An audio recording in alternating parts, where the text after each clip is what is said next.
Melati kuntum tumbuh melata, sayang merbah di pohon cemara. Assalamualaikum, mulanya kata, saya sembah pembuka bicara. Bismillahirrahmanirrahim. Alhamdulillahirrabbilalamin. Wassalatu wassalamu ala ashrafil anbiya'i wal mursalin wa ala alihi wa sahbihi ajma'in. Assalamualaikum warahmatullahi wabarakatuh. Salam ukhuwah, salam kasih sayang, dan salam Malaysia Madani. Warga milenial sekalian, bersyukur kita kehadrat Allah Subhanahu wa taala kerana dengan izin serta limpah kurnia daripadanya dapat kita bertemu lagi dalam gelanggang forum pendidikan bersama saya Nur Zaidatul Fadilah binti Muhammad Andi pada pagi yang berbahagia ini. Hadirin yang dirahmati Allah sekalian, sebelum saya memperkenalkan ahli-ahli panel kita pada hari ini, kita sedia maklum teknologi adalah satu pembangunan dan penggunaan alatan, mesin, bahan dan juga proses untuk menyelesaikan masalah manusia. Menurut Henrik Mollenda dan Russell 1969, teknologi bukanlah alat semata-mata dan mesin sahaja. Ia juga merangkumi proses dan idea.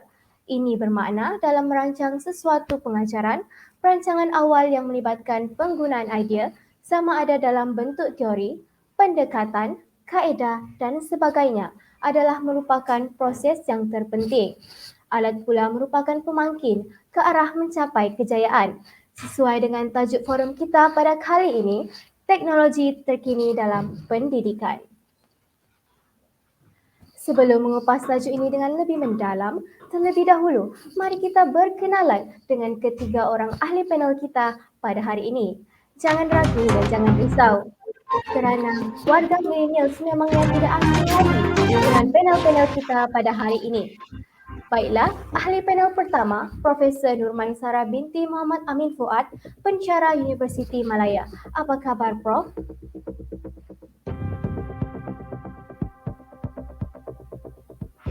Alhamdulillah, khabar baik saudari. Baiklah, seterusnya ahli panel kita yang kedua, Ayu berbaju kurung, Dr. Adia Irina Ana Edmund, Timbalan Pengarah Universiti Malaysia Sarawak. Selamat datang, Doktor. Dan di ujung sana, nampak pemalu tapi bijak berkata-kata, Dr. Nur Ifa Itzatul Khadijah, Pegawai Teknologi Maklumat. Selamat datang juga buat Doktor. Sebelum saya menyimpang dengan lebih jauh, soalan saya pada panel pertama, apakah sebenarnya konsep ataupun definisi teknologi dalam pendidikan? Dalam kata lain, apakah perbezaan teknologi dulu dan juga sekarang menurut pandangan Prof? Dipersilakan. Baiklah, terima kasih kepada saudari moderator kita pada hari ini. Assalamualaikum dan salam sejahtera saya ucapkan kepada rakan-rakan panel dan semua hadirin yang saya hormati sekalian. Terima kasih kerana sudi meluangkan masa untuk hadir serta turut dalam forum kita pada hari ini. Berbalik kepada soalan tadi, sebenarnya teknologi ini mempunyai pelbagai takrifan yang bersifat global. Sebelum tajuk forum kita dikupas dengan lebih lanjut lagi, eloklah kiranya jika kita berkenalan dahulu tentang apa sebenarnya yang dimaksudkan dengan teknologi ini. Hadirin sekalian, perkataan teknologi ini sebenarnya berasal daripada bahasa Yunani iaitu tekne yang bermaksud kemahiran menggunakan pengetahuan sistematik sehingga terbit satu amalan yang praktikal bagi melaksanakan sesuatu tugas. Teknologi ini juga bukanlah semata-mata alat dan mesin sahaja, tetapi ianya juga merangkumi proses serta idea. Malahan, kekuatan teknologi itu juga terletak pada proses dan idea, manakala kejayaan untuk mencapai sesuatu maksud atau objektif yang terletak pada alat. Selain itu, teknologi juga boleh merujuk kepada alat, mesin dan juga proses yang digunakan oleh manusia bagi mengubah dunia semula jadi dan meningkatkan kualiti kehidupan mereka. Ia merangkumi alat seringkas roda hinggalah kepada peralatan yang kompleks seperti jentera berat dan komputer.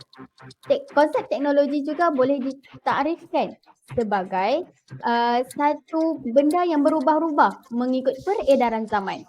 Sebagai contoh, pada zaman awal sejarah manusia, teknologi yang digunakan adalah terhad kepada alatan-alatan asas sahaja dan kebanyakannya digunakan untuk tujuan-tujuan seperti mengembara, mengumpul hasil dan membina tempat perlindungan. Namun, lama-kelamaan manusia mula mengembangkan teknologi yang digunakan dari generasi ke generasi sehinggalah wujud pada hari ini. Perkembangan teknologi menjadi semakin pesat dengan wujudnya revolusi industri yang telah menjadi salah satu platform penerapan dan perkembangan teknologi secara meluas. Bermula daripada revolusi industri 1.0 sehingga kepada revolusi industri 5.0, aspek perkembangan dan peranan teknologi sebagai elemen utama dalam pelbagai bidang industri memang tidak dapat dinafikan lagi. Apabila berbicara mengenai revolusi industri ini, negara kita pada ketika ini boleh dikatakan masih berada di antara peralihan zaman revolusi 4.0 kepada revolusi industri 5.0. Hal ini demikian kerana konsep revolusi industri 5.0 ini sebenarnya masih lagi dalam peringkat pembangunan dan perbahasan. Namun demikian, revolusi industri 5.0 secara amnya telah merujuk kepada perkembangan teknologi yang akan meningkatkan automasi dan pendigitalan dalam industri dalam sektor pengeluaran termasuklah dalam bidang pendidikan sendiri. Konsep ini juga telah memberi tumpuan kepada integrasi teknologi dan manusia serta keperluan untuk membangunkan sistem yang lebih adaptif dan responsif kepada perubahan dalam persekitaran pengeluaran. Baiklah, revolusi perindustrian 5.0 juga lebih memfokuskan kepada penyepaduan teknologi canggih seperti AI, IoT dan teknologi robotik dengan kepakaran dan inovasi manusia yang boleh menggalakkan lagi pembangunan sistem pengeluaran yang lebih cekap, fleksibel, mampan dan meningkatkan kebajikan. Hal ini juga bertujuan untuk mewujudkan sistem pengeluaran yang lebih menyesuaikan diri dengan perubahan dalam permintaan pasaran dan lebih memfokuskan kepada pengalaman pelanggan serta mengoptimumkan penggunaan sumber semula jadi yang terhad. Jadi secara keseluruhannya, revolusi perindustrian 5.0 ini dijangka memberi banyak manfaat kepada industri, pelanggan, pekerja dan masyarakat amnya seperti meningkatkan produktiviti, kualiti dan keselamatan pengeluaran serta mewujudkan peluang pekerjaan baharu dan mengurangkan kesan negatif alam sekitar. Dan sekiranya hasrat revolusi ini dikaitkan dengan bidang pendidikan, ia sememangnya akan memberikan impak yang sangat besar. Hal ini demikian kerana salah satu elemen yang ingin dicapai dalam revolusi industri ini adalah untuk meningkatkan lagi kualiti produk dan perkhidmatan dengan menggunakan teknologi. Perkara ini berkait rapat dengan kerjaya sebagai seorang guru yang memerlukan kreativiti untuk menghasilkan kualiti pengajaran yang baik dan berkesan. Sehubungan dengan itu, penggunaan teknologi yang semakin canggih juga sememangnya akan dapat membantu guru untuk merancang serta melaksanakan pengajaran dan pembelajaran yang lebih berkesan. Malahan, tidak dapat dinafikan juga bahawa murid akan dapat meningkatkan lagi kecekapan mereka dalam memahami pengajaran dan pembelajaran. Oleh itu, hadirin sekalian, peranan dan kebolehan guru dalam pemilihan jenis serta kaedah teknologi yang sesuai sebagai bahan bantu dalam pengajaran dan pembelajaran amat diperlukan. Sekian itu sahaja daripada saya kembalikan kepada saudari pengerusi majlis.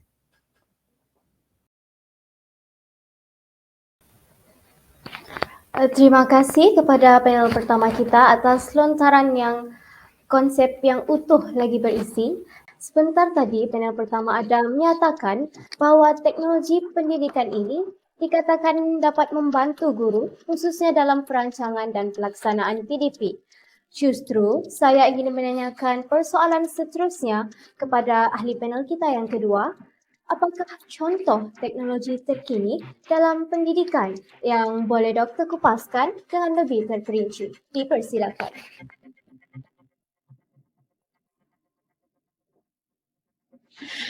Terima kasih kepada saudari moderator di atas soalan yang diajukan. Pertama sekali, terima kasih kerana telah memberi peluang kepada saya untuk berkongsi ilmu berkaitan dengan tajuk forum kita pada hari ini. Berbalik kepada soalan sebentar tadi, seiring berjalannya waktu, kemajuan teknologi telah berkembang megah dalam dunia pendidikan di mana manusia memanfaatkan teknologi untuk mempermudahkan segala pekerjaan dan rutin harian. Siapa sangka kecanggihan teknologi pada masa kini telah menjadi sahabat kepada manusia. Tidak ketinggalan juga dunia pendidikan turut merebut peluang ini dengan menggunakan hampir 100% prasarana ICT dalam proses pengajaran dan pembelajaran maupun pengurusan pentadbiran.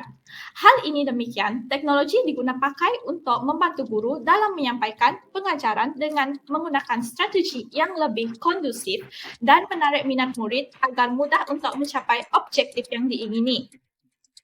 Contoh teknologi yang terkini dalam pendidikan yang ingin saya kongsi pada hari ini adalah virtual reality. Pertama sekali, apa yang dimaksudkan dengan virtual reality atau lebih dikenali dengan singkatannya VR? Virtual reality merupakan salah satu aplikasi dari teknologi multimedia yang memiliki kelebihan dalam mendeskripsikan sebuah keadaan atau objek. Visualisasi yang ditampilkan bukan sekadar dapat dilihat dari satu sudut pandangan sahaja, namun ia juga dapat dilihat dari pelbagai sudut. Hal ini disebabkan oleh VR memiliki 3 dimensi visual, sehingga pengguna dapat berinteraksi dengan suatu lingkungan yang disimulasikan oleh komputer yang turut dikenali sebagai virtual environment. Rentetan itu, terdapat juga augmented reality yang berbeza sifat dengan virtual reality, di mana model atau objek sengaja ditambahkan ke dalam dunia nyata.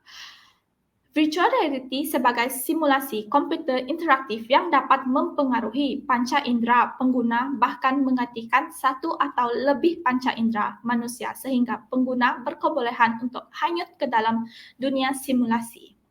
VR juga didefinisikan sebagai satu keadaan nyata atau ideal yang dimasukkan ke dalam dunia maya. Sebuah VR menitik beratkan dua aspek yaitu ergonomik dan antropometri. Ini adalah added value kepada sebuah VR yang mana ergonomik merupakan barang yang divirtualkan dan harus sepadan dengan anatomi tubuh badan manusia. Misalnya, kita menggunakan barang-barang yang biasa berada di sekitar kita supaya tidak memberikan risiko kepada fizikal manusia semasa menggunakannya. Manakala antropometri pula menjelaskan bahawa di dalam virtualisasi tersebut, ukuran fisik dari segi gerakan manusia terhadap semua objek virtual di sekelilingnya telah dikira. Dua perkara tersebut merupakan aspek analisis yang menjadi perbezaan antara VR dan permainan video. Aspek yang seterusnya adalah fungsionalisme. Di sisi ini, komponennya pula bersifat kebolehcapaian, kebolehsentuhan, dan kebolehaksesan. Kebolehcapaian bermaksud objek di dalam dunia virtual yang dapat dijangkau, dipegang, dan dapat berinteraksi dengan pengguna. Kebolehsentuhan pula bermaksud objek yang dapat dirasakan, objek yang kita pegang atau sentuh memiliki berat atau pun tekstur permukaan. Dan kebolehaksesan bermaksud objek dalam dunia virtual mempunyai perilaku yang sama dengan objek dalam dunia nyata. Misalnya, apabila tubuh badan manusia dapat bergerak secara bebas dalam dunia nyata, maka dalam dunia virtual pun harus sama. Dalam hal ini, penggunaan dan pengaplikasian teknologi dalam konteks pendidikan di Malaysia adalah faktor utama yang menyumbang kepada cabang ilmu baru dalam era informasi kini. Penerapan teknologi seperti virtual reality dalam pembelajaran juga berupaya untuk meningkatkan tahap penerimaan ilmu pengetahuan murid. Dengan adanya kemunculan teknologi seperti VR, sesuatu pengajaran dan pembelajaran juga berupaya untuk meningkatkan tahap penerimaan ilmu pengetahuan murid. Sesuatu pengajaran dan pembelajaran yang sukar dan membosankan akan lebih menarik dan imajinatif. Kehadiran VR dalam pendidikan, terutamanya dalam proses PDP, dapat meningkatkan rasa ingin tahu dan semangat belajar murid. Hal ini dikatakan demikian kerana murid diberi peluang untuk mencuba hal-hal baru dalam menuntut ilmu pengetahuan yang mana mereka tidak hanya bergantung dengan buku teks semata-mata. Dengan pengaplikasian teknologi VR di bilik darjah ini juga dalam mendorong kepada tahap pemikiran murid secara lebih kreatif dan kritis. Hal ini demikian berupaya untuk memberikan persekitaran baru dalam kegiatan belajar ke arah yang lebih moden. Penggunaan VR menggalakkan keterlibatan murid di mana murid dapat menganalisis, bereksperimen dan bebas untuk berinteraksi dengan objek virtual. Tuntasnya, kehadiran teknologi seperti VR sememangnya dapat membantu guru dan murid dari aspek pembelajaran dan pengajaran sekaligus dapat melancarkan sistem pengurusan di sekolah. Persekitaran pembelajaran yang kondusif dan menarik juga dapat dihasilkan melalui penggunaan teknologi dalam dunia pendidikan. Warga pendidik juga boleh meningkatkan kaedah pengajaran mereka dengan menggunakan kemudahan VR di mana guru tidak perlu lagi menyampaikan suatu pengajaran secara tradisional iaitu chalk and talk dalam dunia pendidikan supaya dapat meningkatkan hasil pembelajaran murid dengan lebih optimal. Itu sahaja daripada saya, saudari moderator. Terima kasih kepada panel kedua atas pandangan yang amat bernas sebentar tadi. Sekarang sudah terang lagi bersuluh bahwa virtual reality ataupun VR merupakan salah satu kemudahan teknologi yang canggih dan boleh digunakan semasa proses pengajaran dan juga pembelajaran. Hadirin yang dirahmati Allah sekalian, seterusnya persoalan terakhir untuk ahli panel kita yang ketiga masih berlegar dalam persoalan yang sama, yaitu apakah antara kesan teknologi dalam dunia pendidikan. Dipersilakan.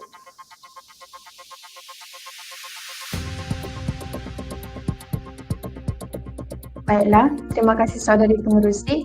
Sebelum menjawab soalan, izinkan saya memberikan serangkap pantun. Pagi-pagi menjual ketupat. Ketupat dijual enak rasanya. Teknologi maklumat banyak manfaat. Mari bincangkan kesan-kesannya. Sekali lagi, terima kasih saudari pengerusi majlis atas soalan yang telah diutarakan sebentar tadi. Saudari pengerusi, pada pendapat saya, terdapat banyak kesan penggunaan teknologi dalam dunia pendidikan. Antaranya, proses pengajaran dan pembelajaran akan menjadi semakin mudah dan menyeronokkan. Mengapa saya katakan demikian? Kerana teknologi kini membantu guru menghasilkan bahan bantu mengajar yang menarik, kreatif dan mampu menarik minat murid untuk dilibatkan diri mereka dan fokus sepanjang aktiviti pembelajaran dilaksanakan. Antara contoh bahan bantu mengajar yang guru boleh hasilkan adalah video pengajaran, kuis nyata sekalian, dan paparan-paparan gambar rajah yang menarik menggunakan teknologi maupun papan digital interaktif. Seperti yang kita ketahui juga saudari, murid hari ini amatlah cenderung untuk tumpukan perhatian mereka terhadap video-video yang mempunyai pelbagai animasi, pergerakan, dan muzik yang menarik. Oleh hal yang demikian, bahan bantu mengajar berasaskan teknologi tersebut sekaligus dapat membantu guru mencapai objektif pembelajaran apabila murid dapat tumpukan perhatian dan memahami isi pembelajaran yang mereka pelajari pada hari tersebut.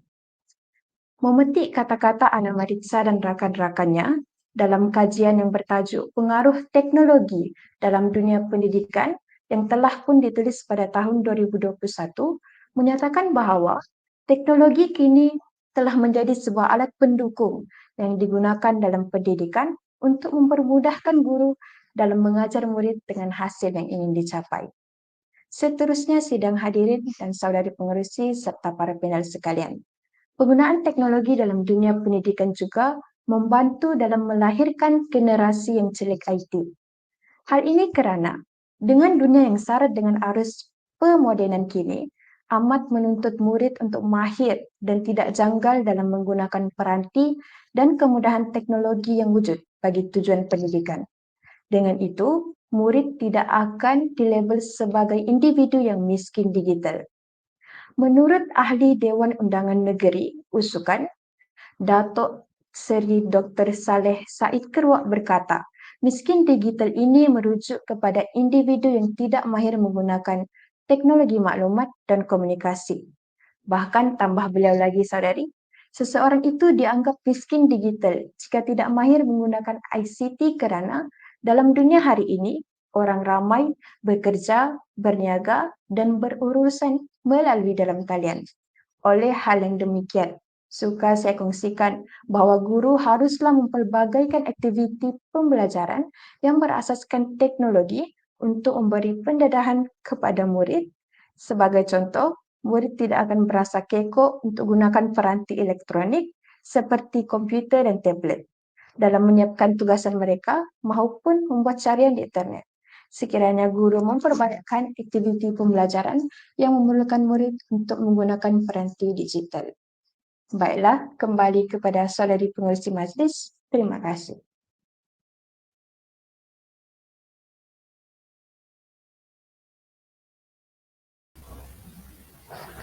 Terima kasih saya ucapkan kepada Dr. Ifa kerana sudi melontarkan pendapat beliau.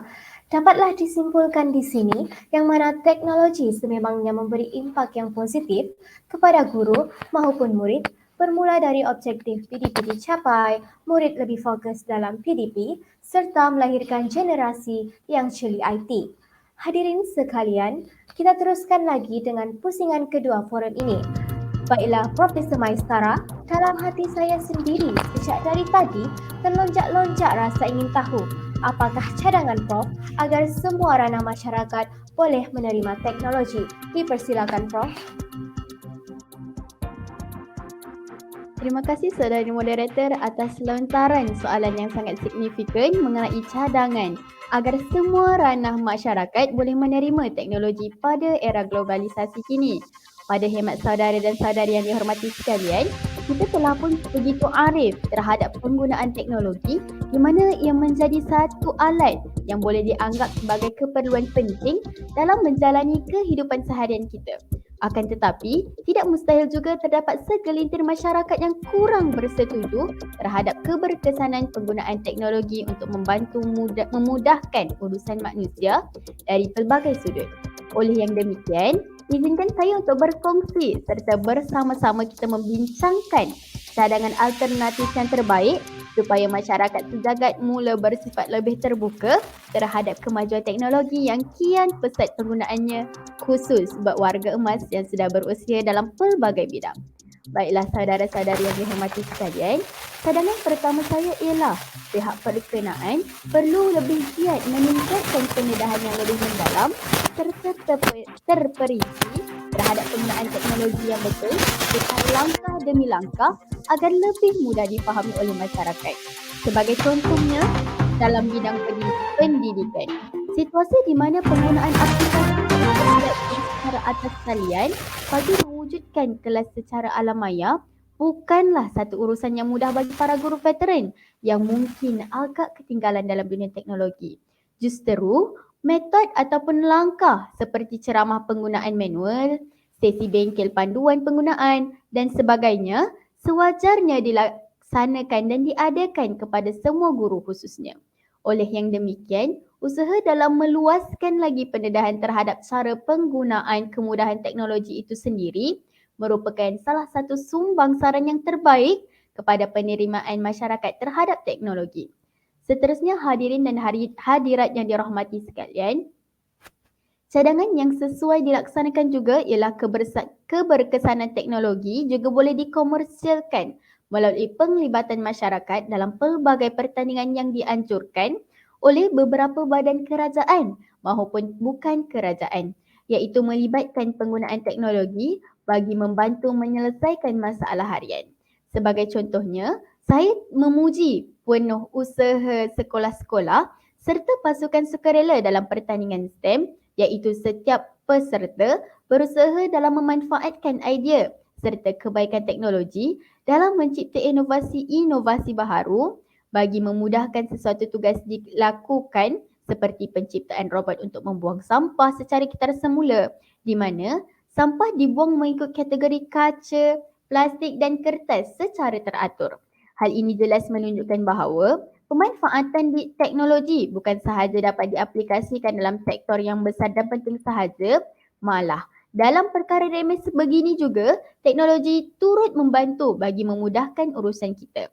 Maka, dengan kewujudan pertandingan yang dikomersialkan sebegini, secara tidak langsung telah membuka mata dan hati masyarakat terhadap pentingnya keperluan penggunaan teknologi dalam kehidupan seharian kita. Saudara dan saudari yang dikasihi sekalian, tirai perkongsian idea kini berlabuh di akhir segmen. Eloklah cadangan yang dikemukakan ini sebagai tuntas terakhir saya bagi membuka peluang kepada para ahli panel lain turut berkongsi buah fikiran mereka. Hadirin sekalian, apabila kita membincangkan tentang teknologi, sudah tentu kualiti serta kemudahan yang disediakan hendaklah selari serta boleh diguna pakai semaksimal yang mungkin bagi semua masyarakat agar bukti keberkesanannya dapat meyakinkan para pengguna untuk terus menggunakan khidmat teknologi tanpa ragu dan segan. Namun kekangan serta sedikit pancaroba dalam dunia teknologi di negara kita yang masih mengorak kemajuan sedikit sebanyak telah mengurangkan kualiti teknologi yang berkesan. Oleh hal yang demikian, cadangan yang sewajarnya dilakukan ialah pihak kerajaan sepatutnya tidak mengambil enteng terhadap isu teknologi ini, iaitu dengan memastikan jaringan internet yang baik dan kuat di semua kawasan di Malaysia, tidak kira pedalaman maupun kawasan bandar, agar ia mudah diakses oleh masyarakat di seluruh pelosok negara.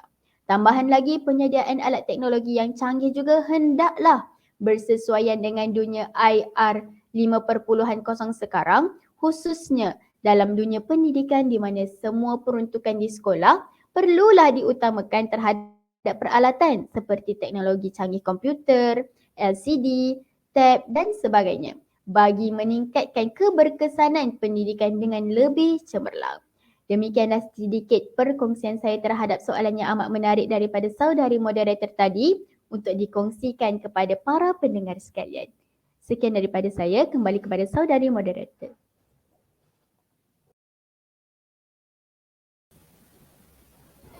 Terima kasih Profesor atas penerangan yang diberikan itu. Saya sangat tertarik dengan kata-kata yang diungkapkan oleh panel kita ini tadi. Zaman sudah berubah. Masyarakat perlulah mengurak langkah dalam mengimplementasikan teknologi dalam kehidupan seharian seperti cadangan yang diperkatakan oleh Profesor Maisarah sebentar tadi.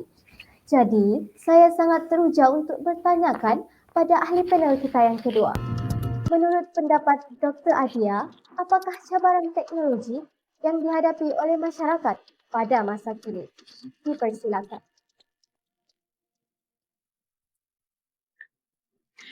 Terima kasih kepada saudari moderator di atas soalan yang diajukan. Bagi menyahut soalan yang baru sahaja dilontarkan kepada saya, cabaran teknologi yang dihadapi oleh masyarakat yang boleh saya nyatakan pada kali ini semestinya isu penyalahgunaan teknologi dalam kegunaan seharian. Isu penyalahgunaan teknologi pada kali ini boleh kita lihat melalui penggunaan media sosial dalam kalangan warganet yang pesat dalam menggunakan media sosial seperti WhatsApp, Instagram, Twitter, dan yang paling popular pada masa kini ialah platform TikTok. Apa yang boleh saya katakan di sini adalah salah satu kesalahan utama yang sering dilakukan oleh pengguna media sosial pada masa kini ialah soal penyebaran maklumat. Ramai warganet sekarang yang suka menyebarkan dan berkongsi maklumat yang dipaparkan di media sosial tanpa memeriksa kesahihan maklumat yang akhirnya menjadi satu fitnah. Sebagai contoh, Ketua Polis Negara Tan Sri Khalid Abu Bakar meminta orang ramai agar tidak membuat sebarang spekulasi terhadap berhubung tahap keselamatan negara menyatakan bahwa polis di Raja Malaysia sentiasa bersedia setelah satu berita palsu tentang satu mesej yang tersebar melalui aplikasi WhatsApp yang menyatakan secara khusus lokasi serangan pengganas di sekitar ibu negara antaranya Bangsar dan Hartamas. Berdasarkan kenyataan yang dikeluarkan itu, penyebaran berita palsu yang menyentuh isu sensitif terutamanya keselamatan negara memberikan kesan yang negatif terhadap keamanan dan dalam kalangan rakyat negara. Oleh hal yang demikian, setiap pengguna media teknologi perlu bertanggung jawab dan bersikap rasional terhadap perbuatan sendiri semasa hendak berkongsi sesuatu maklumat di media sosial dengan memeriksa kesahihan maklumat tersebut dahulu.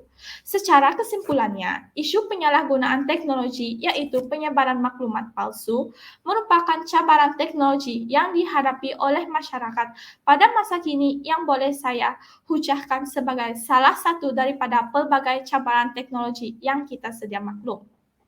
Itu saja daripada saya, saudari moderator.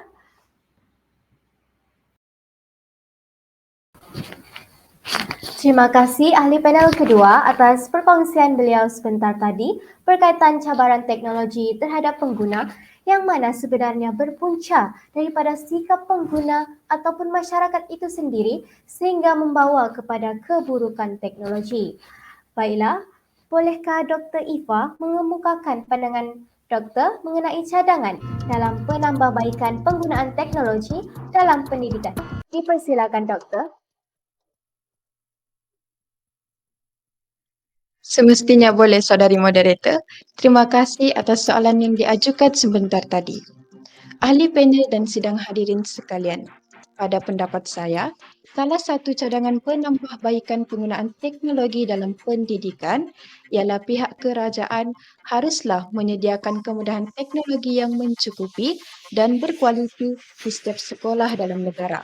Sebagai contoh, menyediakan kemudahan komputer, tablet, buku digital, bahan multimedia, dan sebagainya.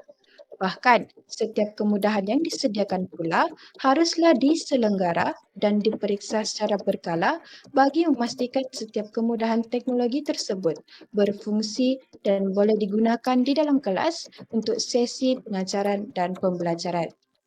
Penyediaan kemudahan teknologi ini adalah selaras dengan hasrat Pelan Pembangunan Pendidikan Malaysia 2013-2025 iaitu memanfaatkan ICT bagi meningkatkan kualiti pembelajaran di Malaysia. Oleh itu, penyediaan teknologi di sekolah penting agar hasrat ini dapat dilaksanakan. Semua pihak yang terlibat seperti pihak Kementerian Jabatan Pendidikan Negeri, pejabat pendidikan daerah, pihak pentadbir, guru-guru maupun ibu bapa perlulah memberikan kerjasama sepenuhnya dan sentiasa menyokong segala pembaharuan dapatkan atau telah pun dilaksanakan oleh Kementerian Pendidikan Malaysia. Seterusnya hadirin sekalian, pihak kerajaan juga hendaklah menyediakan dan meningkatkan kelajuan jalur lebar di sekolah. Mengapa saya katakan demikian? Kerana jalur lebar amat penting untuk mengoptimumkan penggunaan teknologi. Kemudahan teknologi di sekolah membolehkan para guru menggunakan teknologi yang memerlukan internet. Misalnya, menggunakan YouTube sebagai bahan bantu mengajar. Kelajuan jalur lebar yang tinggi pula membolehkan guru-guru dan murid-murid mendapatkan maklumat dengan pantas sekiranya mereka ingin mendapatkan maklumat daripada enjin carian seperti Google, Bing dan lain-lain. Itu sahaja daripada saya, saudari moderator. Terima kasih. Begitu banyak sekali ilmu yang dapat dikongsikan pada hari ini. Terima kasih